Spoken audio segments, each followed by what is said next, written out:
요런 게 이제 뭐가 포인트가 되는지는 사실 이제 기출을 잘 뒤져보면 나옵니다. 포인트가 뭐가 되는지는.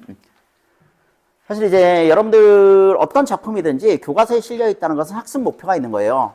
이 작품을 통해서 학생들에게 뭘 가르쳐야 된다가 있는 겁니다. 그 학습 목표는 거꾸로 얘기하면 뭐가 되는 겁니까? 시험 문제의 답이 되는 거예요.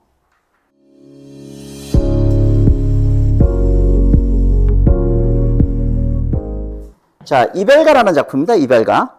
이별가. 요 시도 너희 본 적 있지? 많이 알려진 시입니다. 요 시는 포인트가 뭐냐면 이미지인데 지난번에 배웠던 그 이미지에서 조금 더 나갑니다. 이미지의 형성 방법이라고 할까? 요게 포인트예요. 무슨 얘기냐면 자, 이미지를 우리가 분류를 할 때 여러 가지 기준이 있는데 이렇게 이미지를 분류할 수 있습니다. 자, 인간, 사회, 개인. 요건 뭐냐면 인간이면 누구나 받아들일 수 있는 이미지를 얘기합니다. 이걸 뭐라고 해요? 원형적 이미지라고 합니다. 원형적 이미지. 원형적 이미지. 요거는 사회마다 다르게 받아들이는 거예요. 사회마다. 이걸 뭐라고 불러? 요거 관습적 이미지라고 부릅니다. 관습적 이미지. 이거는 작품마다 다 다르게 나오는 이미지예요. 이걸 뭐라고 불러? 개인이 창조한 거다 그래서 창조적 이미지 이렇게 부릅니다. 요 시의 특징은 이 세 가지가 다 나온다는 게 특징입니다. 그래서 요 시를 이제 교과서에서 학습할 때는 이 세 가지 이미지를 이 시를 통해 가지고 익히는 걸 학습 목표로 할 때가 많아요. 그래서 여러분들도 요걸 잘 익혀두시면 됩니다. 됐지? 자, 인간이면 누구나 받아들일 수 있는 원형적 이미지 어떤 게 있을까? 예를 들어서 가장 대표적인 게 강 이런 이미지죠. 강. 옛날부터 물, 강 이런 것들은 보통 어떤 원형적 이미지를 가지니? 죽음의 이미지를 가지죠. 죽음의 이미지. 아니, 너 그거 알지? 옛날에 소크라테스 시절에 그리스 사람들은 이승과 저승 혹은 현실과 이데아 사이에 강이 있다고 생각했어요. 그 강을 뭐라고 부르니? 너 몰라? 오, 너 꽤 무식하구나. 요 강의 이름이 뭐냐면 요 강의 이름이 레테의 강입니다. 레테의 강. 레테의 강. 몰라? 아니 여기 남양주 쪽으로 가다 보면 카페 이름으로 되게 많은데 레테의 강. 멋지잖아 이름. 레테의 강. 처음 들어보니? 에이 데이트도 좀 하고 그러세요. 잘 모르는구나 레테의 강. 그리스어로 진리를 뭐라고 그러냐면 알레테이아라고 그래요. 알레테이아라고 그래가지고 우리는 원래 이데아의 세계, 저승의 세계라고 합시다. 여기서 할 때 진리를 알고 있었어요. 진리를 알고 있었는데 현실 세계로 넘어오면서 레테의 강을 건너거든요. 그러면서 망각을 하게 된 겁니다. 보통 이제 그리스어로 앞에 A가 있으면 이건 안티의 뜻이에요. 안티.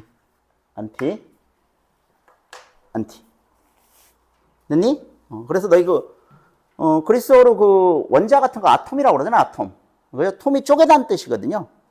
쪼개지지 않는 거. 그게 이제 원자입니다. 이게 원자. 이것도 이제 망각되지 않은 거. 이게 진리라는 거죠. 망각되지 않는 거, 알레테이아. 망각되지 않은 게 진리라는 뜻이에요. 그래서 요 레테의 강을 건너는 순간 사람은 진리를 망각해. 그래서 소크라테스는 너희 배웠겠지만 삼파법이라는 걸 하지, 삼파법. 삼파가 누구냐? 그 애 낳는 사람이 아니죠. 애 낳는 걸 도와주는 사람이잖아요. 그러니까 이 사람은 진리를 알고 있어. 다만 망각했을 뿐이야. 그러니까 망각한 진리를 스스로 기억할 수 있게 그 옆에서 삼파적인 역할을 해주는 거예요. 그런 이제 소크라테스의 대화법을 삼파법이라고 불렀는데 글쎄요, 저는 별로 안 좋아해요. 사실 소크라테스야말로 그 삼파법을 통해 가지고 철학을 우리 생활에서 굉장히 멀어지게 만든 주범입니다. 예를 들어가지고 소크라테스의 대화법은 대충 이런 거거든요. 예를 들어가지고 너는 아름다운 게 뭐라고 생각해? 그러면 이건 아름답잖아. 이것도 아름답고 이것도 아름답고 우리가 느끼는 아름다움에서 공통을 추출하면 뭔가 아름다움의 기준을 만들 수 있지 않을까? 이렇게 사람들이 보통 생각하잖아요. 그죠? 근데 소크라테스는 거기다가 이상한 얘기를 해요. 그럼 미라는 게 본질적으로 뭔데? 이렇게 들어가요. 질문은 그따위로 해버립니다. 그러니까 아름다움이 우리가 모르진 않잖아. 아름다움이 뭔지 모르지 않다가 갑자기 그 질문을 받으면 모르게 돼버려요. 미의 본질? 뭐지? 막 이렇게 돼버립니다.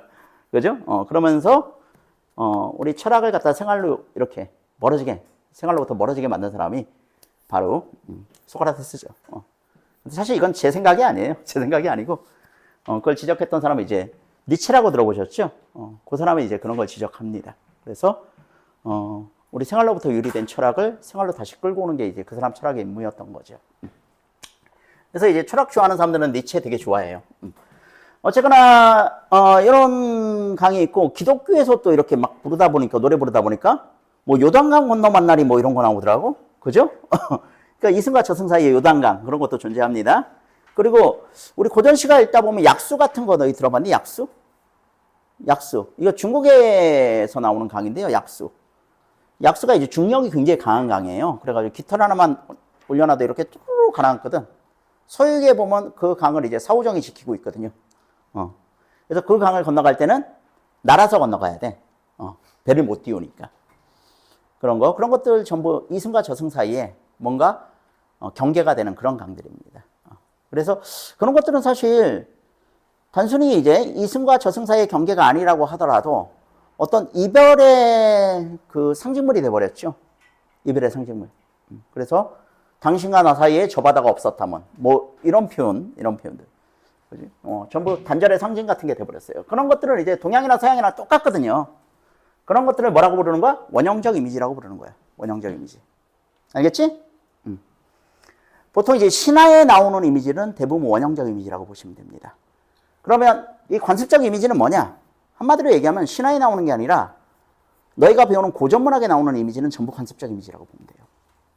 이건 약속된 거긴 한데 동양과 서양이 다르게 약속된 거야. 대부분들. 특정한 문화권마다 다르게 해석하는 겁니다. 예를 들어서 가장 분명한 게 이런 거죠. 너희 서양은 상복이 무슨 색깔이니? 검은색이잖아, 상복이. 동양은 상복이 무슨 색깔이야? 하얀색이죠. 동양에서는 흰색이 죽음을 상징하고 서양에서는 검은색이 죽음을 상징해요. 그래서 서양인들의 죽음에 대한 인식을 보면 검은색이야. 거기는 막 빠지는 거예요. 빠지는 거라 어떻게든 안 빠지려고 안간힘을 써요. 그런 게 이제 서양인들의 의식의 원양입니다. 그러다 보니까 의학도 발전하고 막 그런 거예요. 제7의 봉인이라는 영화 있거든? 너희 혹시 아니? 내가 영화를 좋아하다 보니까, 너희 잘 모르는 영화까지 예를 드는구나. 나중에 이제 영화 공부 같은 거 하실 분들 있으면 그 영화는 꼭 봐야 되는 영화거든요. 이게 죽음에 관한 이제, 이미지가 가득한 영화예요. 근데 참 보긴 힘들어요. 저도 한 10분에 한 번씩 졸았어요. 근데 그 영화 보면, 시작해서 끝날 때까지 전부 검은색 이미지예요. 아주 지겨워요. 이 동양에서 그런 영화를 하나 찾는다면 이제 제가 아주 감명 깊게 본 영화 중에 하나가 이제 나라야마 부시코라는 영화가 있습니다. 나라야마 부시코. 처음 들어보니? 일본 영화의 전성기 때 나왔던 영화인데 50년대 한번 만들어지고 80년대 한번 만들어지는데 저는 이제 80년대에 만들어진 걸 굉장히 감명 깊게 봤거든요. 그 나라야마란 마을이 원식부족 사회야. 원식부족 사회라 아이가 한 명 태어나면 노인을 그 나라야마에 갖다가 버리는 거예요. 근데 주인공이 할머니인데 너무 건강한 거예요, 할머니가. 70이 넘었는데 이빨도 막 튼튼하고 빠진 데도 없는 거야. 근데 아이가 태어나니까 자기는 이제 나라야마 가야 된다고 생각을 하는 거지. 그래서 막 이렇게 벽 같은 데 이빨 부딪혀가지고 일부러 부러뜨리고 큰아들한테 나 지금 나라야마 가야 된다고 나 좀 데려가 달라고 막 이러네요. 그러니까 우여곡절 끝에 그 할머니가 나중에 그 나라야마라는 곳으로 가거든요. 큰아들이 그 지게에다 그 할머니를 싣고 그 산을 올라갑니다. 굉장히 감동적이었던 게, 그 올라가는 장면이 영화에서 한 30분 정도 나오는데, 그게 필름이 안 끊어져요. 롱테이크로 쭉 찍었어. 배우는 거의 죽었겠더라고. 그것 때문에 운동 열심히 했다고 그러던데. 그러니까 이 올라가는 과정에 보면 이제 다른 사람도 이제 올라가거든요. 지게에 실려가지고. 근데 이제 그 할머니와 대조되는 어떤 할아버지. 안 죽겠다고 난리예요. 막 발광하고. 그러다 나중에 이제 굴러 떨어지거든. 계곡으로 굴러 떨어지는데 거기가 이제 온통 검은색이지. 그 할머니는 이제 정상까지 옵니다. 정상까지 와가지고 아들한테 돌아보지 말고 가라고 그래. 그래서 아들이 이제 막 슬퍼하면서 내려가는데 갑자기 눈이 내리는 거야. 눈이 내려가지고 갑자기 막 올라가가지고 엄마 눈이 내려요 그러니까 그 어머니가 이렇게 굉장히 경건한 자세로 앉아가지고 눈을 감고 이렇게 합창을 하고 있어요. 이미 온몸은 눈으로 다 뒤덮였어. 이 상태에서 아주 경건하게 왜 올라왔냐고. 나는 걱정하지 말라고. 나는 준비가 돼 있으니까 너는 돌아가라고. 이렇게 얘기를 합니다. 그래서 이제 내려가는데 참 마지막 장면이 감동적이에요. 근데 온통 그 할머니의 죽음은 하얀색이거든. 죽음을 거부하지 않습니다. 죽음을 거부하는 순간 그건 검은색이에요. 그 할머니는 죽음을 수용해요. 그게 하얀색이에요. 알겠니? 동서양의 이제 죽음에 대한 이미지가 그렇게 달라요. 완전히 정반대, 대척점에 있죠. 어떻게 보면 죽음에 관한 세계관 자체가 이제 대척점에 있기 때문에 그런 거예요. 그래서 이제 보면 우리나라 귀신들의 유니폼이 다 뭐니? 소복이잖아요. 흰소복. 그죠? 흰소복. 사실 저는 그건 말이 안 된다고 생각해요. 그건 발명된 이미지입니다. 사실 장화홍련이나 이런 것들 옛날 영화들 보면 하얀 옷 입고 안 나와요. 처녀 귀신들 전부 다양한 옷을 입고 등장을 합니다. 근데 장화홍련이는 이제 죽을 때 색동적으로 입고 죽어가지고 그 옷 입고 나와요. 다만 조금 무서워요. 걔네들 나타나면 이제 새끼 쫙 끼고 물 뚝뚝뚝뚝 흘리면서 다녀. 좀 무서워. 그리고 아랑이라는 처녀 귀신이 있는데 걔는 이제 가슴에 칼을 꽂고 그 다음에 바위 들고 다녀요. 되게 힘들겠죠. 그런 거 보시면 대충 우리나라 귀신들의 이미지, 전통적인 이미지 아시겠죠? 죽었을 때 그 모습으로 나타난다고 생각을 해요. 죽을 당시에 그 모습으로. 근데 이게 왜 이제 변형이 됐냐면 사실 여러분들 그 우리나라 전통 귀신의 이미지가 이제 하얀 소복을 입고 머리를 산발을 하고 그죠? 피 찍 흘리는 뭐 이런 이미지를 연상을 하실 텐데 그거는 60년대 월화의 3인곡이라고 우리나라에 아주 전설적인 공포 영화가 있습니다. 그 공포 영화를 가지고 전설의 고향이라는 이제 드라마를 만들어요. 70년대. 근데 그게 대대적인 히트를 치거든요. 그래서 전 국민의 머릿속에 그 귀신의 이미지가 학습된 거예요. 근데 그 귀신의 이미지는 사실 우리나라 귀신이 아니라 일본 귀신이에요. 일본 귀신. 링이라는 영화 아세요? 그 TV에서 막 기어 나오는 애. 그 사다코가 사실 그 이미지입니다. 공포라는 것도 학습되는 거라 저는 어렸을 때 그걸로 학습이 돼가지고 웬만한 공포 영화는 다 끄떡없는데 사다코 나오면 죽어버릴 것 같아요. 무서워서 죽어버릴 것 같아 진짜. 어쨌거나 그런 게 이제 관습대화적 이미지라고 생각하시면 되겠죠. 개인적 이미지, 요 창조적 이미지는 너무 다양해가지고 작품마다 다 다르니까요. 뭐 하나로 말씀드릴 수가 없습니다. 근데 어쨌거나 이 작품에는 이 세 가지가 다 나온다는 겁니다. 자, 한번 봅시다. 처음부터 사투리는 나오네요. 뭐라카노! 이렇게. 저평 강기슭에서 니 뭐라카노! 바람에 불려서 딱 강 나오고 뭐라카노! 뭐 이런 거 나오니까 느낌 딱 오시죠? 그죠? 강이 있어요. 강이 있는데 저쪽에서 누가 뭐라고 막 하는데 이쪽에 있는 사람은 그게 안 들리는 거야. 그러니까 뭐라 그래? 뭐라카노! 뭐라카노! 그러니지요. 그죠? 이 딱 느껴지는 정서가 단절이죠, 단절. 단절감이 확 느껴집니다. 됐지? 그 다음, 이승 아니면 저승으로 떠나는 뱃머리에서 드디어 나왔네. 이승과 저승. 그러니까, 얘들아, 단절되어 있는 두 사람은 어디와 어디에 각각 위치해 있는 거야? 예, 그렇죠. 이승과 저승에 각각 위치해 있는 거죠. 나의 목소리도 바람에 날려서. 뭐라카노, 뭐라카노! 이게 점층이라고 그러죠. 처음에 한 번 했다가 두 번째는 좀 더 이게 커집니다. 뭐라카노, 뭐라카노. 썩어서 동화밭줄은 사가 내리는데 이 동화밭줄 어떤 이미지죠? 이 두 사람을 묶어주던 거였던 것 같습니다. 그죠? 단절되어 있으니까 이 동화밭줄이 사가 내린다고 그랬어요. 그러니까 동화밭줄은 여기서 어떤 이승에서의 인연 같은 거라고 보시면 되겠죠. 이승에서의 인연. 자, 하직을 말자, 하직을 말자. 인연은 갈밭을 건너는 바람이다. 이번에 인연을 뭐에다 비유했어? 예, 바람에 비유했습니다. 그렇죠? 바람에 비유했는데 문맥적으로는 이 바람이 갈대밭을 건너는 바람이라는 거죠. 그러니까 이렇게 생각하시면 되죠. 얘들아, 갈대밭을 건너는 바람. 이미지를 머릿속으로 한번 상상해 보세요. 우리는 바람을 볼 수 있니 없니? 없어요. 근데 갈대밭을 건너는 바람은 갈대의 흔들림을 통해서 간접적으로 볼 수가 있습니다.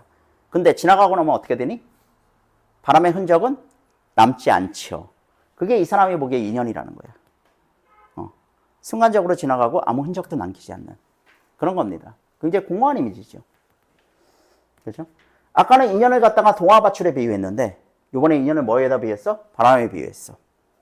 이런 것들은 얘들아 개인적 이미지이면서 창조적 이미지 이렇게 얘기해도 되겠죠. 됐지? 마라카노 더 올라갔네. 네 흰옷자락만 펄럭거리고 드디어 나왔다. 네가 뭐야? 죽은 사람이네요. 그죠? 이거 귀신들의 유니폼이라고 그랬죠 제가. 예, 네 흰옷자락만 펄럭거리고. 자, 오냐 이승 아니면 저승에서라도, 이승 아니면 저승에서라도 인연은 갈밭을 건너는 바람. 반복됩니다. 마라카노 저평강기슭에서 네 음성은 바람에 날려서, 오냐 나의 목소리도 바람에 날려서. 자, 이건 박목원 선생님이 동생이 교통사고로 죽었거든요. 그래서 죽은 동생을 꿈에서 본 이야기를 시로 쓴 거예요. 되게 유명한 시입니다. 자, 이 시의 포인트는 뭐라고요? 죽음의 이미지가 원형의 이미지와 관습의 이미지와 창조의 이미지로 다 나타난다는 게 이 시의 특징입니다. 여기서 죽음의 이미지를 원형적으로 나타낸 것은 강이었죠. 강. 그리고 관습의 이미지로 나타낸 것은 흰 옷자락입니다. 그리고 창조적 이미지로는 죽음이 어떻게 나타났어? 바람에 날리는 소리, 사가 내리는 동화밭줄, 갈대의 흔들림과 바람의 흩어짐, 이런 것들이 전부 죽음의 이미지예요. 과거에 이게 수능에 출제됐었는데 수능에 출제됐을 때 대표 문제를 하나 보죠. 대표 문제. 자, 보기는 시를 해석하는 여러 방법 가운데 하나이다. 윗글의 시어 중 이와 유사한 해석 방법을 적용하기에 가장 적절한 것은 문학의 상징에는 인류 문화에 보편적으로 적용되는 상징과, 이거 뭐라고 그랬니? 원형. 그지? 특수한 문학관에만 적용되는 상징이 있다. 이거 뭐라고 그랬니? 관습. 가을 같은 것은, 길이나 가을 같은 것은 동서양에서 모두 자주 다루어지는 문학 소재이지만 미타찰 같은 것은 불교의 전통과 관련하여 동양권에서만 독특한 의미를 지니는 시어이다. 이를 달리 말하면 우리 시를 잘 이해하려면 먼저 우리 문화에 대한 이해가 있어야 한다는 뜻도 된다. 자, 답 구할 수 있겠죠? 정답 몇 번? 3번. 됐습니까? 과거에 수능에 출제했을 때 이 문제가 이제 대표 문제였어요. 이 문제가. 그래서 이런 게 이제 뭐가 포인트가 되는지는 사실 이제 기출을 잘 뒤져보면 나옵니다. 포인트가 뭐가 되는지는. 사실 이제 여러분들 어떤 작품이든지 교과서에 실려 있다는 것은 학습 목표가 있는 거예요. 이 작품을 통해서 학생들에게 뭘 가르쳐야 된다가 있는 겁니다. 그 학습 목표는 거꾸로 얘기하면 뭐가 되는 겁니까? 시험 문제의 답이 되는 거예요. 그죠? 시험을 출제할 때는 당연히 그 학습 목표에 맞게 시험을 출제해야 되죠. 그래서 내가 특히 이 시 같은 경우는 좀 어렵잖아. 너무 다양한 방면에서 시가 해석될 수 있거든. 그래서 내가 포인트를 강조하는 이유는 이건 너희가 교과서에서 평가, 교육적 평가라는 가치를 가지고 배우는 거기 때문에 거기에 충실하게 공부를 해야 된다는 뜻이에요. 그게 바로 입시로서 시를 다루는 겁니다. 이 시도 입시가 아니면 굉장히 다양한 해석을 할 수가 있어요. 근데 그건 나중에 대학 가서 하고 지금은 입시로서만 보자고.